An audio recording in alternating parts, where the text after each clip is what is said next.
Assalamualaikum warahmatullahi wabarakatuh. Atul.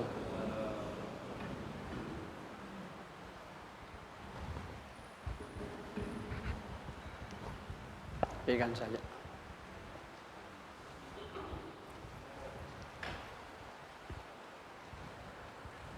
Alhamdulillah. Nahmaduhu wa nasta'inuhu wa nu'minu bihi wa natawakkalu alaihi. Wa na'udzu billahi min syururi anfusina wa sayyiati a'malina. May yahdihillahu fala mudhillalah wa may yudlil fala hadiyalah. Asyhadu an la ilaha illallah wa asyhadu anna Muhammadan abduhu wa rasuluhu la nabiyya ba'da. Allahumma shalli ala hadzal nabiyil karim wa ala alihi wa ashabihi wa man tabi'ahum bi ihsanin ila yaumiddin. Qala Allah Ta'ala fi kitabihil karim wa asdaqul qailin. A'udzu billahi minasy syaithanir rajim. Bismillahirrahmanirrahim.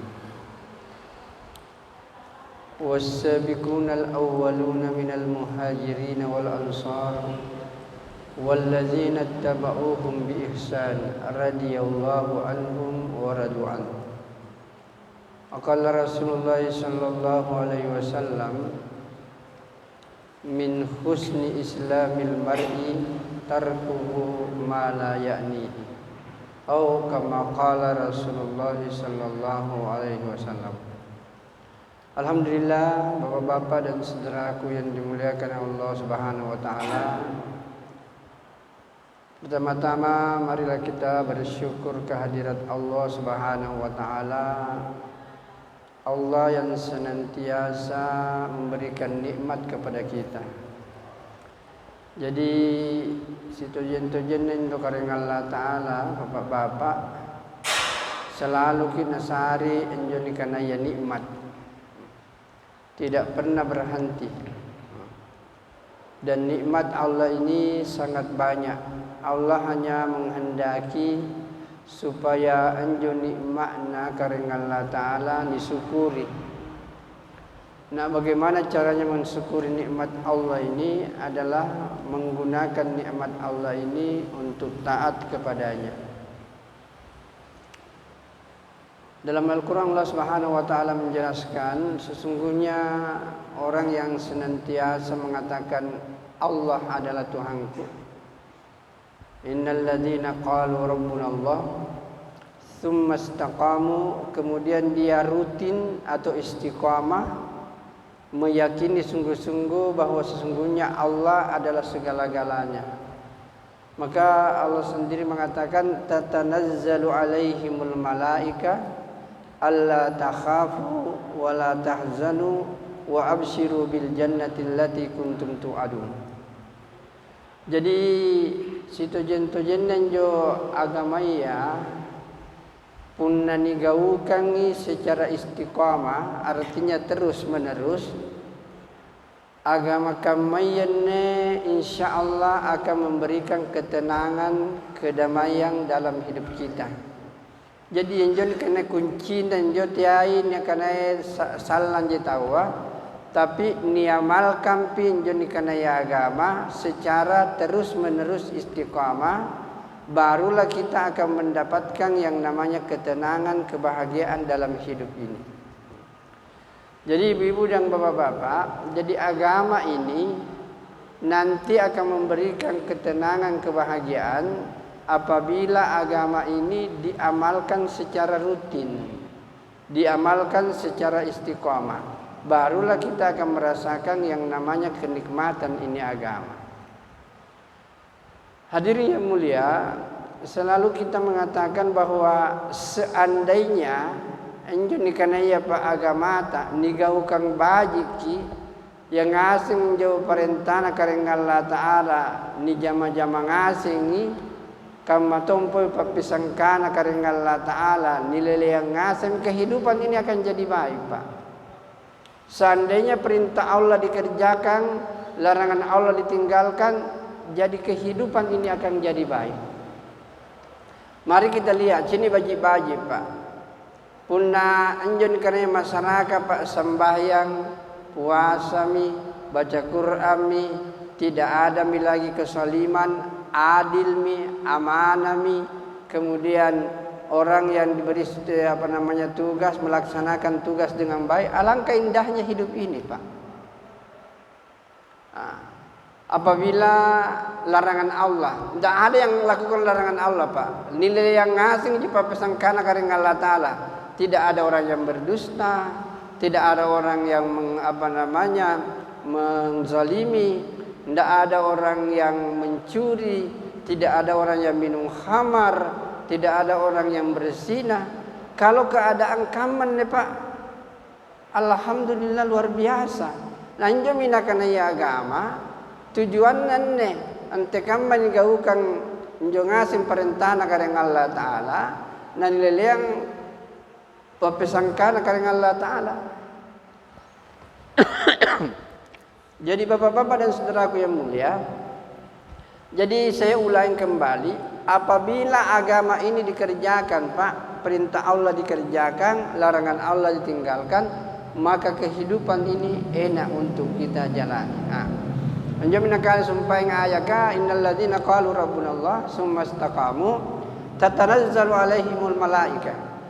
Jadi injo to jama-jama karena ya agama rutin na jama Pak, maka Allah akan turunkan kepada mereka, sekalipun banyak ahli tafsir mengatakan nanti di dalam sakaratul maut, tetapi banyak juga yang mengatakan bahwa orang yang istiqamah mengamalkan agama pasti dan pasti orang itu merasakan ketenangan dan kedamaian dalam hidupnya. Maka ini yang dimuliakan oleh Allah Subhanahu wa taala. Itu yang diusahakan Pak dengan sungguh-sungguh. Bagaimana kita ini punya kekuatan untuk mengamalkan agama. Makanya di dalam Al-Quran juga dikatakan, yarfa'illahu alladhina amanu minkum walladhina utul ilma darajah. Allah akan mengangkat derajat orang yang beriman dengan orang yang berilmu. Jadi derajat ini akan Allah angkat bagi orang yang beriman atau orang yang berilmu. Apa itu yang dimaksud Pak dengan beriman? Yang dimaksud dengan beriman itu adalah mengenal Allah. Kalau berilmu, mengenal perintah-perintah Allah. Jadi ini karena ya beriman, ya itu matapat tojeng mari karena Allah Ta'ala, bahwa Allah adalah segala-galanya, Allah yang menciptakan, Allah yang memelihara, Allah yang kasih rezeki. Jadi beriman itu artinya yakin kepada Allah sungguh-sungguh. Kemudian kalau berilmu itu adalah mengetahui apa perintah Allah. Jadi itu mami Pak dipahami baik-baik. Beriman itu adalah mengenal Allah. Berilmu itu adalah mengenal perintah-perintah Allah Subhanahu wa taala.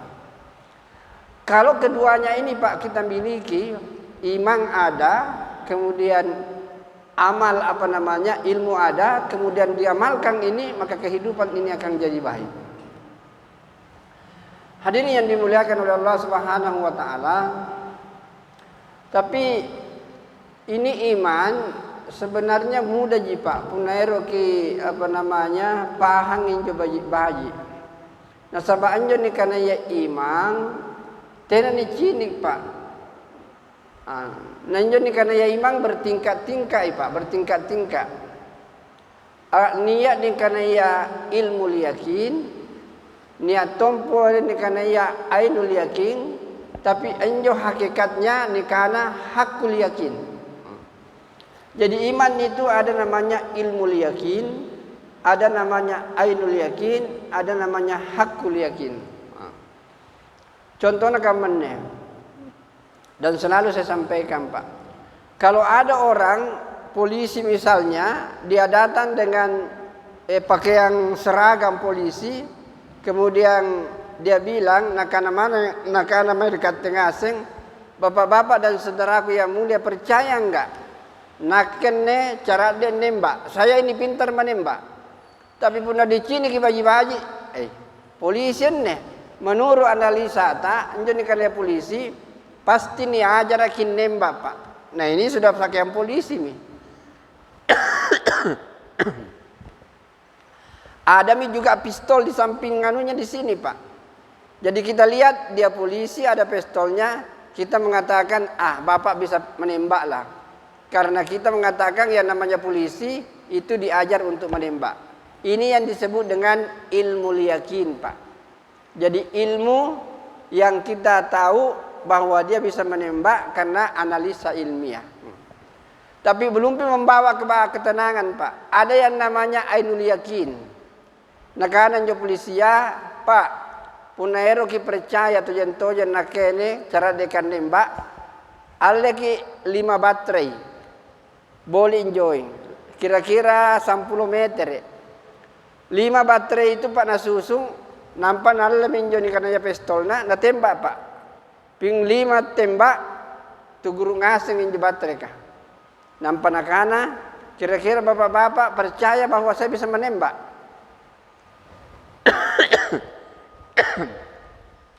Tentu karena kita percaya, nah sebab di sini. Jadi annem ini kainaya, Pak, ainul yakin. Suatu kepercayaan berdasarkan panca indera, terutama indera penglihatan. Ini yang dikatakan ainul yakin. Tetapi keimanan kemarin, Pak, belum menyelamatkan karena masih ragu-ragu orang. Keimanan yang akan menyelamatkan kita adalah hakul yakin. Keimanan tidak ada keraguan. Tekama carana. Kaman Pak. Ja polisi sumpaeng bakin nembak 10 meter, nakana kaman. Kira-kira yakin ki naken cara dia nembak. Tentu kita mengatakan yakin karena kita lihat dengan mata kepala 10 meter dia tembak 5 kali jatuh. Untuk membuktikan ini dia bilang begini, ini baterai kau simpan di atas kepalamu, kemudian tidak usah 10 meter, 2 meter saja. Kau berdiri di depanku, saya tembak itu. Kalau kita mengatakan Pak tembak saja, itu berarti hakul yakin. Karena kita tahu polisi pintar menembak, 10 meter jatuh semuanya. Apalagi kalau 2 meter, tembak saja Pak. Begitu ditembak, jatuh baterainya, kita tidak apa-apa. Ini dikatakan hakul yakin. Tapi kalau kita bilang, jangan Pak, nanti kepala aku yang kena, tidak yakin gitu Pak. Beginilah umat Islam sekarang, dia yakin bahwa Al-Quran itu turun dari Allah, tetapi masih banyak yang tidak yakin, hakul yakin, sehingga mereka tidak mengamalkan dalam kehidupan. Jadi bapak-bapak dan saudara yang dimuliakan oleh Allah Subhanahu wa taala,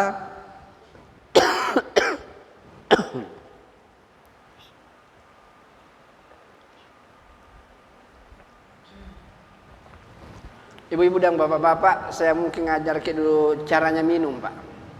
Begini caranya Nabi minum. Nabi katakan siapa yang minum dengan cara seperti ini, insya Allah Allah akan menolong dia untuk mengamalkan agama. Jadi punya air oke nginum Pak, kapan caranya? Ini cara pegangnya begini. Jari kecil di sini, kemudian 3 ibu jari di sini. Jadi kita minum, kita bisa bilang begini Pak.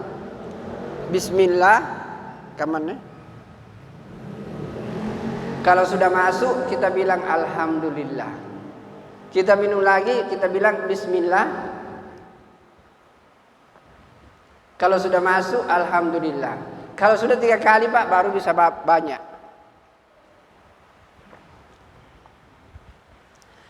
Rektor Al-Azhar di Mesir, beliau katakan, siapa yang minum dengan cara seperti ini tahu minum Pak, cara seperti ini, nakanan rektor kah, selama itu air masih berada di dalam dirinya, Allah akan pelihara, tidak mungkin berbuat maksiat. Bayangkan hebatnya Pak. Kita minum Bismillah, Alhamdulillah, Bismillah, Alhamdulillah, Bismillah, Alhamdulillah. Baru kita minum banyak. Selama air ini ada di dalam diri kita, Allah akan pelihara kita, tidak akan berbuat maksiat. Bagaimana kalau sunnah-sunnah yang lain Pak kita kerjakan? Jadi bapak-bapak dan saudaraku yang mulia, Inilah pentingnya bapak-bapak untuk kita menyampaikan ini agama, untuk selalu kita musyawarahkan, menyampaikan bagaimana kita ini mengamalkan agama seperti yang ditunjukkan oleh Rasulullah Sallallahu Alaihi Wasallam. Dan tujuannya Pak ni karena ya agama dua itu Pak, dua selalu diulang-ulangi sederhana. Agama itu isi pokoknya dua. Sekalipun kalau di kampus diajarkan ada namanya akidah, ada namanya ibadah, ada namanya muamalah, ada namanya muasyarah, ada namanya akhlak. Tetapi isi pokoknya hanya dua. Yang pertama perintah kerjakan, yang kedua larangan tinggalkan. Itulah isi pokoknya Pak. Al-Quran begitu juga, hadis juga begitu. Perintah Allah kerjakan, larangan Allah tinggalkan.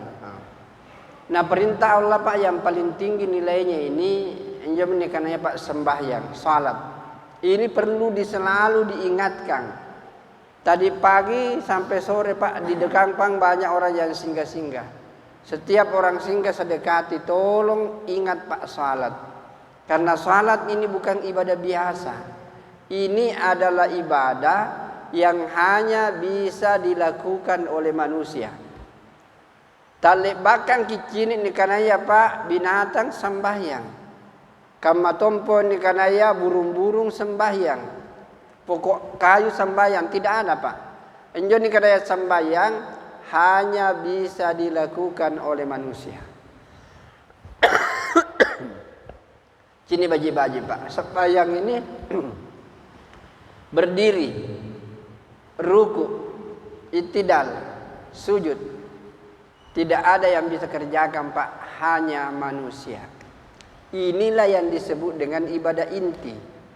Allah menciptakan manusia untuk beribadah. Ibadah yang paling tinggi nilainya adalah salat. Jadi kalau manusia tidak salat, manusia menyalahi tujuan penciptaannya Pak. Ini yang harus diingatkan terus.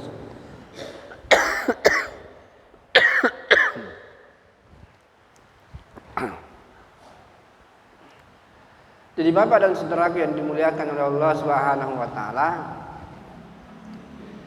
itu yang pertama Pak. Jadi salat ini hanya bisa dilakukan oleh manusia. Sebentar lagi masuk bulan Ramadan Pak. Kalau puasa ini binatang Pak bisa dipaksa puasa. Kalau Bapak dan Ibu tidak percaya, yakin, ambil miki Pak atau apa namanya kurungan ayam, pantaman join jangan kah, tapi jangan kasih makan, jangan kasih minum, mulai fajar sampai terbenam matahari. Itu bisa puasa Pak. Onta diajak keliling Pak di Ka'bah, dia bisa tawaf. Tetapi salat tidak ada yang bisa kerjakan, hanyalah manusia. Dan salat ini satu-satunya ibadah Pak diterima di langit. Lewat Isra Mi'raj. Enjon karena puasa, zakat, kemudian naik haji, itu dikirim oleh Allah lewat Jibril, disampaikan kepada Rasulullah. Tapi enjon karena ya Pak salat, Allah Subhanahu wa taala mengatakan, "Wahai Jibril, jemput kekasihku untuk jumpa dengan saya menerima perintah salat." Berapa dulu Pak salat yang diberikan oleh Allah? 50 Pak, 50. Seandainya yang 50 ini Pak jadi, susah ngaseng Pak. Coba sini baji-baji. Dalam satu hari itu 24 jam Pak. Kalau 50 salat berarti 50 bagi 24 berarti 30 menit Pak. Jadi setiap 25 menit salat lagi. Setiap 25 menit setengah jam salat lagi. Bagaimana kalau kita tidur? Tidur dikurangi kira-kira 8 jam Pak. Berarti tersisa 18. Kalau 18 jam saja kita pakai Pak untuk salat misalnya, maka setiap 17 menit salat lagi Pak. Setiap 17 menit salat lagi. Salat malam Pak dikerja. Tapi saya yakin seandainya ini yang jadi salat 50 kali Pak, maka semua rezeki Allah jamin tanpa kita bekerja. Inilah yang dipakai para ulama untuk menyadarkan orang bahwa kalau kau jamin salatmu baik-baik, Allah akan mudahkan rezeki Pak. Jadi salat yang 50 ini tadi itu menjadi 5. Dan kalau orang ini mengamalkan ini 5 salat Pak secara istiqamah, yakin dan percaya semua rezekinya mudah ditanggung oleh Allah Subhanahu wa taala. Dan begitu hebatnya Pak Anjoni karena sembahyang, nakana nabita 2 rakaat salat di depan subuh itu lebih baik dibanding dengan dunia beserta seluruh isinya Pak. 2 rakaat. Kira-kira Pak Anjoni karena sembahyang 2 rakaat berapa lama dikerja Pak? Paling-paling 5 menit Pak. Punah sembahyang ki 2 rakaat Pak, 5 menit bagus mi itu.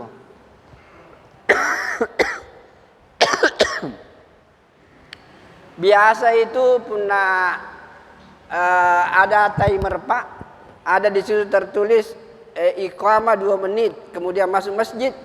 Masih bisa Pak 2 rakaat, nah dapat gitu nangkap jenjo 2 menit 2 rakaat. Jadi situ jentojen Pak Anjoni karena sembahyang 2 rakaat itu paling 2 menit 5 menit dikerja. Tetapi nilainya nakanan dona bita lebih baik daripada dunia beserta seluruh isinya. Begitu hebatnya yang namanya ini salat. Kenapa? Karena salat ini Pak tidak ada yang bisa kerjakan karena manusia. Karena begitu tingginya nilainya, 1 kali orang salat maka nilainya lebih baik daripada dunia. Maka hadirin yang dimuliakan oleh Allah Subhanahu wa taala, kemudian tadi ada namanya dentala kayak itu saya bincang-bincang jauh. Saya bilang kalau orang salat berjamaah Pak, kalau salat sendiri kan nilainya 1. Kalau berjamaah 27. Jadi kalau kita 5 kali salat sendiri kita dapat 5. Tapi kalau kita salat berjamaah 5 kali kita dapat 135. Berapa bedanya Pak? Sebilangan 30, luar biasa. Tapi kamar-kamar ya Pak, tenap ini cini, belum kita lihat.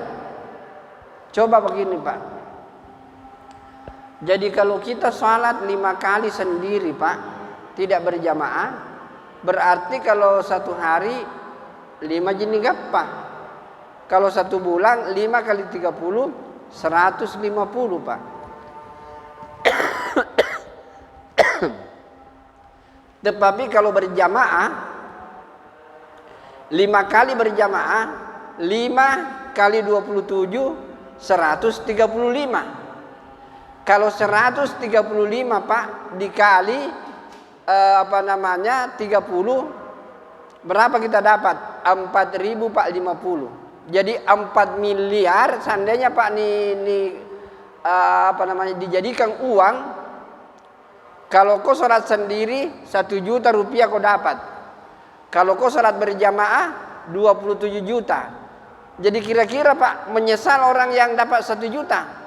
Ini dapat 1 juta, ini dapat 27 juta. Pasti menyesal Pak karena beda 26 juta. Dan dia juga bisa dapatkan hanya karena malas saja.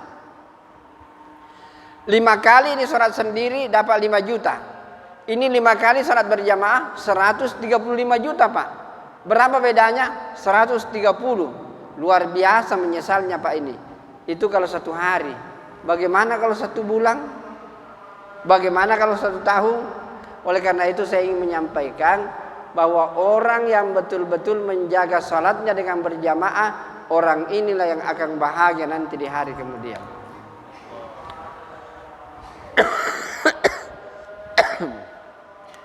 Kemudian ayat yang pertama Pak saya baca tadi, bahwa sesungguhnya orang yang istiqamah itu Allah akan memberikan pahala terus menerus sekalipun itu tidak dikerjakan lagi Pak. Karena ada 2. Misalnya begini,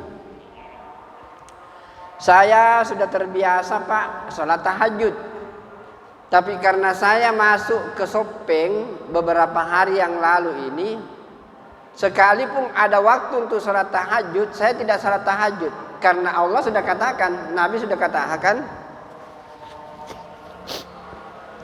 orang yang sudah terbiasa mengamalkan agama, kemudian dia sakit atau dia musafir, ada rukhsah, maka Allah akan tetap berikan pahala sekalipun dia tidak kerjakan. Karena saya sudah terbiasa misalnya salat tahajud, tapi karena musafir tidak bisa lagi salat tahajud, maka Allah kasih pahala selama kita istiqamah mengamalkan sesuatu. Jadi orang yang rajin membaca Quran, Pak, setiap hari baca 1 juz, setiap hari baca 1 juz, tiba-tiba dia sakit, tidak bisa lagi membaca Al-Quran, maka orang itu tetap diberikan pahala sekalipun dia tidak kerjakan.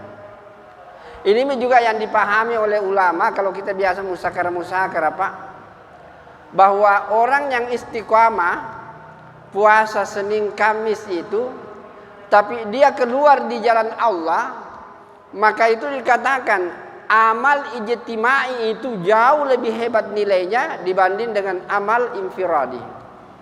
Taruhlah misalnya ada orang yang sudah terbiasa puasa Senin Kamis, dan kalau dia puasa itu infiradi namanya, dan nilainya setetes di jalan Allah Subhanahu wa taala. Dan kalau dia mengerjakan amal ijtimai, maka itu tinggi sekali nilainya di sisi Allah. Maka orang yang sudah terbiasa mengamalkan agama, ketika dia keluar di jalan Allah, semua pahala yang selalu diamalkan itu Allah pasti akan berikan sekalipun dia tidak mengamalkan, tapi dia berada dalam ijtimai. Inilah yang selalu dimusyawarahkan oleh orang-orang tua kita. Begitu hebatnya yang namanya amalan ijtimai. Jadi hadirin yang dimuliakan oleh Allah Subhanahu wa taala, jadi kalau kita istiqamah mengamalkan sesuatu, tapi kita keluar di jalan Allah, amalan ijtimai ini selalu ditekankan oleh masyarakat kita lebih tinggi nilainya dibanding dengan amal infiradi. Dan kalau kita ada amal keluar di jalan Allah, Allah tetap memberikan pahala seperti itu sekalipun kita tidak kerjakan karena kita berada dalam ijtimaiyah. Hadirin yang mulia, oleh karena itu sedikit saja amal istiqamah yang kita lakukan, tapi rutin kita kerjakan, insya Allah pahalanya di sisi Allah luar biasa. Hadirin yang dimuliakan oleh Allah Subhanahu wa taala, inilah pentingnya Pak. Tapi ada lebih hebat lagi. Kalau orang istiqamah mendakwakan ini agama, maka sekalipun dia sakit tidak bisa lagi mendakwakan agama, maka pahalanya terus mengalir sekalipun dia tidak mendakwakan lagi agama. Maka hadirin yang mulia, dan bukan hanya di situ Pak orang yang mendakwakan agama. Orang yang mendakwakan agama ini, berapa pahala yang diberikan kepada orang yang didakwai itu, maka dia juga mendapatkan pahala Pak, seterusnya sampai hari kiamat. Mari kita lihat Pak, seperti Abu Bakar misalnya. Abu Bakar ini adalah orang yang pertama menerima Islam. Kemudian dia pergi dakwah, dia mengajak orang. Kemudian orang yang diajak mengajak orang. Nah sampai sekarang dikatakan, kalau orang Islam satu dunia ini berbuat amal, maka pahalanya masuk kepada rekeningnya Abu Bakar. Jadi Abu Bakar ini luar biasa Pak, surganya nanti, karena dia yang pertama menyampaikan ini agama. Dan semua pahala umat Islam ini, mulai daripada Abu Bakar sampai kita sekarang ini, semuanya masuk ke dalam rekeningnya Rasulullah Sallallahu Alaihi Wasallam. Maka luar biasa lah Pak derajatnya Rasulullah Sallallahu Alaihi Wasallam. Nah kita ini jaminan tadi ayat itu, bahwa orang yang mengamalkan ini agama, mengikuti Rasulullah dan para sahabat, maka orang itu juga akan berada di surga setingkat daripada Rasulullah Sallallahu Alaihi Wasallam, setingkat saja di bawahnya. Maka oleh karena itu bapak-bapak, jadi ini karena ya usaha dakwah Pak. Saya sudah jelaskan tadi, karena banyak orang singgah di depan. Saya katakan Pak, sedangkan nikio indah serebatan tapak sambayang belum tentu pergi sholat. Dipanggil saja orang pergi sholat belum tentu sholat Pak. Apalagi tidak dipanggil Pak. Inilah pentingnya nikio baji kenjo nikana ya sare batang ante kamma dipikiri ki baji nikana ya alloboko Pak. Pasti ngate mati ki Pak. Pasti kita meninggal dunia. Puna mati ki Pak tidak ada yang dibawa apa-apa. Hanyalah iman dan amal-amal kebaikan. Nah hadirin yang mulia, sebagai penutup saya ingin menyampaikan begini supaya kita sadar bahwa kita ini punya tugas untuk mengajak orang, untuk selalu mendatangi orang, menyampaikan, mengajak orang untuk melaksanakan ini agama. Terutama Pak, kalau kita ini umat Islam tidak punya target untuk memperbaiki keadaan, maka susah ini keadaan baik. Makanya target yang paling tinggi nilainya Pak adalah bagaimana umat itu salat berjamaah. Karena itu ada jaminannya Allah. Sesungguhnya salat mencegah perbuatan keji dan mungkar. Jadi kalau kita mau hilangkan semua kekejian ini, kesaliman, kemudian persinahan, kemudian minum khamar, kita mau hilangkan, kuncinya di salat. Karena Allah sudah jamin kalau salat ini baik, maka Allah akan hilangkan yang namanya kekejian dan kemungkaran. Jadi banyak orang sekarang Pak berdakwah kemana-mana, sampaikan ini agama, tapi tidak ada target. Sekarang kita harus punya target. Targetnya adalah bagaimana orang itu bisa salat berjamaah. Kalau orang itu sudah salat berjamaah Pak, insya Allah Allah akan perbaiki keadaannya. Maka hadirin yang dimuliakan oleh Allah Subhanahu Wa Taala, inilah pentingnya untuk senantiasa kita memanggil saudara kita untuk salat Pak. Sebagai penutup tadi saya katakan, saya kasih contoh begini. Kira-kira bapak-bapak, kalau ada orang mengantuk, ini selalu saya kasih contoh Pak. Mengantuk tak dodoi Pak, mau sekali tidur, baru dia katakan jangan ada yang kasih bangun saya mau tidur. Pulang ke rumahnya, pikir ki Pak, naganggu kan dia ganggu sinampene. Dia tulis lagi di pintunya, jangan ganggu saya mau tidur apapun yang terjadi. Bapak-bapak dan saudaraku yang mulia, baru 10 menit tidur terjadi kebakaran. Bapak-bapak apa lakukan? Jam mau kasih bangun ki, itu tulisnya jangan kasih bangun saya apapun yang terjadi. Saya pilih Pak, tidak sampai hati kita lihat ada di rumahnya terjadi kebakaran, kita biarkan dia terbakar dari rumahnya. Tidak, kita datangi rumahnya, dobrak pintunya, tarik kakinya, dia tendang kepala kita, bapak mundur, tidak. Tarik tangannya, ditinju kita, bapak mundur, tidak. Tarik rambutnya, lihat kok ini kan RPPK terjadi kebakaran, baru dia sadar apa nakana Pak. Terima kasih saudaraku, kau telah menyelamatkan jiwaku. Anjami Pak ni karena ya kebajikan. Mikue sarebat tanta punna laro ki Pak, tena jeung ngapa sabar ki. Besok datangi lagi, kita panggil dengan baik-baik Pak, mari kita makmurkan ini masjid. Karena kalau kita sholat berjamaah jaminannya luar biasa.